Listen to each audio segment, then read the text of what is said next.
चांगला प्रश्न आहे ताई, कारण याच्यात सारेच लोक अडकलेले. देवाच्या श्रीमुखीचा असा 56 हा आकडा काही कुठं आलेला नाही आहे, परंतु पक्षकारांनी आपल्या पूर्वजांनी ज्या परमेश्वराने सांगितलेल्या जीवाच्या अवस्था आहे त्या अवस्थेनुसार काही वचनाचा आधार घेऊन ते आपल्या पुढं आलेलं आहे. दंडी दर्शी स्पर्शी कुचमध्ये ही अवस्था या वयामानुसार सांगितलेली आहे. जोची अवसर विषय आहे तोची ब्रह्मविद्या. कारण ज्यावेळेस आपण विषयामध्ये राहून संसार करत असतो त्याच्यावेळेस ब्रह्मविद्याची प्राप्तीची शक्यता असते, कारण आपलं शरीर तंदुरुस्त असतं आणि दुसऱ्या अवस्थेमध्येच आपण त्याग करायचा असतो. आता 56 म्हणजे 56 परफेक्ट नाही, 48 म्हणजे 48 परफेक्ट नाही. तुमच्या शारीरिक दृष्टी तुम्ही 60चे झाले पण तुमचं शरीर तंदुरुस्त आहे, तुम्ही 70चे झाले पण परमेश्वर प्राप्तीची वासना आहे, मला परमेश्वर मिळवायचा आहे, तर ती तुमच्यासाठी 56च आहे, लक्षात घ्या. नाही तर काही लोकांमध्ये 56 नाही, आता गेले, आता असे गेले तसे गेले, पाहू आता आथरुणावर पडल्यावर. ही मानसिकता पहिले काढून टाका. जेव्हा जबाबदारी संपेल, जेव्हा संधी प्राप्त होईल तेव्हा अनुसरणाची इच्छा ठेवा. त्याच्यासाठी तर निग्रह करा, त्यासाठी तर संकल्प सोडायचा. संकल्प म्हणजे काय? जबाबदारी संपल्यानंतर देवा मी तुझी होईल, माझ्यासाठी सृष्टी निर्माण केली, माझ्यासाठी तू अवतारलाय, माझ्यासाठी वाडोवाडी फिरलाय, मला बोध दिलाय, ते मी तुझं वाया जाऊ देणार नाही. कारण तू सांगितलंय अनुसरल्याशिवाय पर्याय नाही, दुसरा पर्यायच नाही. तर मग मी ते करीन, परंतु माझे पूर्वकर्म, पूर्वजोड, पूर्व अधिकार यामुळे मी पडलेन या जबाबदारीतून, तर मी बाहेर पडू शकत नाही. पण जबाबदारी बाहेर झाल्यानंतर तर पडू शकता की नाही, ती वासना ठेवता की नाही, ती इच्छा तर ठेवता की नाही. त्याच्यामुळे 56 48 या गोष्टी डोक्यातून काढून टाका. जरठा धर्मी अधिकारने देवाने सांगितलं, पण जरट तो कोण?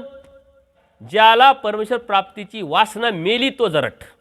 इथं वयाचा काय विषय नाही. एखादा 30चा आहे म्हणतो, काय देवाचं काय घेऊन बसले, असं कुठं असतं का, आणि कोणी सांगितलंय, कोणाला सांगितलंय, तो जरट झाला. पण 70 तो तळमळ करतोय, 70मध्ये सुद्धा का मला देव पाहिजे, दुःख करतोय, प्रार्थना करतोय, चतुर्विध दुःख करतोय, आर्तता करतोय, का त्यावेळेस मला जमलं नाही देवा, आता पुढची चाल काय, मला भेटेल की नाही, टेन्शन येतंय, चिंतन येतंय, तो 56चाच पुरुष आहे. म्हणून शारीरिक स्वस्थतावरती या गोष्टी, मानसिक स्वस्थता, जबाबदारीवरती या गोष्टी अवलंबून आहे. त्याच्यावरती आखाड्यातून पहिले बाहेर पडा.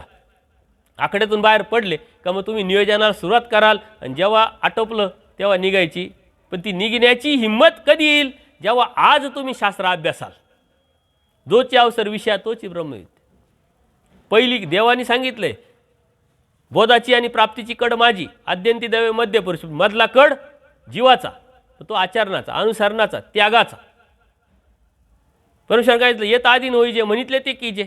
म्हणितले ते कुठं कुठं करायचं, कसं कसं करायचं, कोणाला त्या पद्धतीनं जमेल, वृत्ती आधी स्थिती आधी न होता लवचिक ठेवून आपल्याला जे झेपेल ते करायचं. आता या आईने ठरवलं, चला मी चालले जंगलात देह छापायला, जमेल का? नाही जमणार. मग इथं काय हिच्यासाठी ते तिने करावं, नाही तर ते करता येत नाही म्हणून हेही सोडावं का? नाही. देव इतकं सुंदर स्पष्ट सांगतात आणि अत्यंत पारदर्शक सांगतात. देव म्हणतात, धान्य साठवायचं जे असतं, आता कोठ्या आल्या, ते धान्य साठवायची कोठी आहे तुमच्याकडे म्हटले, पण धान्यच नाही घरात, मग ते आता रिकामं कसं ठेवायचं? मग घाण भरून ठेवता का तुम्ही? भूक लागली, खायला काहीच नाही, मग विष खाऊन पोट भरता का तुम्ही? अहो, धर्माचं तत्वज्ञान खूप काही येत नाही म्हणून सोडायचं, काहीच करायचं नाही का म्हटले? जेवढं जमेल तेवढं करा, जितकं जमेल तितकं करा, जसं जमेल तसं करा, आणि जिथं जमेल तिथं करा, तरी देव तुमच्याकडे येईल. भांडारेकरांकडे देव गेले, पायसांकडे देव गेले, आचार्यांना देवाने आणलं, माई भट्टांना देवाने आणलं. तुमची तळमळ करा ना, देव तुमच्यासाठी येईल ना. ते बी जीवच होते ना, देव त्यांचा आहे, देव तुमचा नाही आहे काय? माझा देव, ही भावना निर्माण जर केली तर देव तुमच्याच पाठी आहे. देव नाथोबांना काय म्हणता, आम्ही कुठं जाणार आहे, आम्ही तर तुमच्याच पाठी आहे. त्याच्यामुळं जे जमेल, जसं जमेल, जितकं जमेल ते करण्याचा प्रयत्न करणं म्हणजे ती अवस्था आपण प्राप्त करणं आहे. म्हणून परमेश्वराचा धर्म अत्यंत सोपा, सरळ, पारदर्शक सांगितलेला आहे. परंतु आपल्या डोक्यात ते न येता नकारात्मक विचार भरपूर आलेले आहे, आणि म्हणून आपल्या मनामध्ये भय निर्माण झालेले आहे. वास्तविक धर्म हा भयाकडून निर्भयतेकडे नेण्याचं साधन आहे, निर्भय होण्याचं साधन आहे, भयाचं साधन नाही ना. आम्ही जर तुम्हाला घाबरवत असेल तर आमच्यामध्ये ते साधुत्व नाही आहे.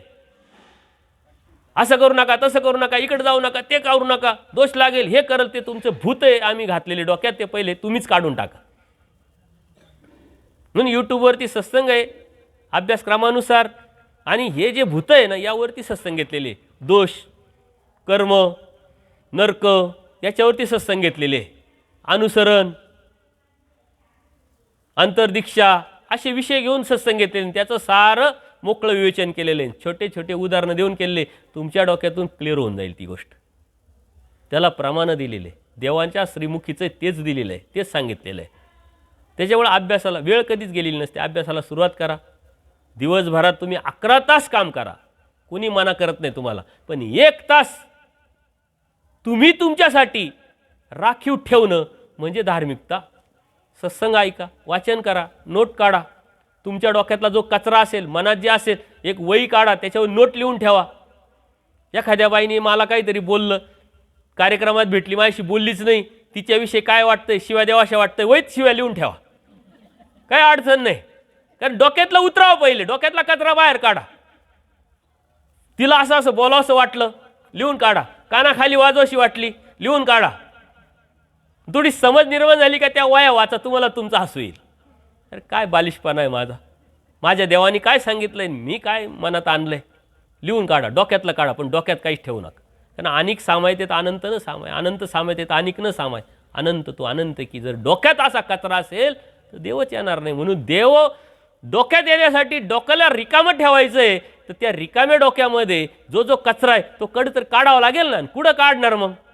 फ्लश करायला शिका, लिहून काढा, वया करा. जशा अध्यात्माच्या वया, नोट्स काढायच्या वया ठेवतात ना, तुम्ही ठेवतात की नाही माहीत नाही, अभ्यासाची जर मुक्तीची चाडा असेल तर ते करा. तसं हा कचरा, त्याचं नावच, त्या वहीला नावच ठेवा, कचरा. तुम्ही घरातला कचरा काय करतात? कोपऱ्यात टाकतात आणि परत भरून बाहेर फेकून देतात की नाही, तसा हा सारा कचरा डोक्यात टाका. 31 डिसेंबर आले का वर्षभरचा, 1 जानेवारी टू 31 डिसेंबरचा कचरा. 31 डिसेंबरला संध्याकाळी तो सारं वही वाचायची, वाचायची एकटीनं नाही वाचायची, साऱ्या कुटुंबाला बसवायचं. बघा मला असं असं वाटलं होतं, तुमच्याविषयी असंच वाटलं होतं, तुम्ही असं असं केलं होतं, तुम्हाला वाटलं होतं देऊन टाकावी, पण लिहिलं होतं म्हणून. मस्तपैकी ती वही जाळून टाकायची. नवीन वर्ष, नवीन जन्म, नवीन देव, नवीन आचार, नवीन सुरुवात, मस्तपैकी जीवन सुरुवात करायची. जीवन सुंदर आहे हो. अशा साध्या साध्या छोट्या मोठ्या गोष्टीनं कशाला खराब करताय? ज्याला बोध झाला त्याचं जीवन सुंदर. नाही तर बाकीचे तर सारे जनावरे, जनावरांमध्ये माणसांमध्ये काय फरक राहिला? ते खाताय पिताय, मौज मजा करताय. तुम्हाला ते देवानी बुद्धी दिली, बोध दिला, विचार करण्याची ताकद दिली, तुम्ही थोडाफार विचार तरी करताय की नको वाईट बोलायला, नको याचं मन दुखवायला. आणि हे तुम्ही चालू वर्तमान काळातच करू शकता. आज कसं बोलतात, काय बोलतात, कोणाविषयी मनातच आपण अनुमान केलेला असतो, तो असा आहे, ती तशी, ती तशी आहे. आपलं काही घेणं देणं नसतं तरी आपण क्रेडिट घेतो, नाही मीच केलं, माझ्यामुळंच झालं, मी नसते तर काय खरं आलंय. आणि दररोजच ऐकवता तुम्ही, अहो मी आहे म्हणून तुमचा संसार, नाही तर कायचं खरं आलंय. तो मनातल्या मनात म्हणतो, आता काय सांगू, जाऊ द्या, आता नाही होत नाही, सांगता येत नाही, तेवढी हिंमतच नाही राहिली म्हटलं. त्याच्यामुळे या भ्रमातून पहिले काढा, कचरा वही करा पहिले, आणि तत्त्वज्ञान वही करा. अशा 2 वया करा. योगायोगाने आता डिसेंबर एंडिंग येतंय, तिथपर्यंत वर्षाचा सारा कचरा लिहून टाका आणि त्या दिवशी तो जाळून टाका. तेच तुमच्यासाठी प्रायचित्त, तेच परमेश्वराला शरण जाणं, तेच परमेश्वराच्या भक्तीला सुरुवात करणे. आलं लक्षात? सर्वज्ञ श्री चक्रधर स्वामी की दंडवत हो.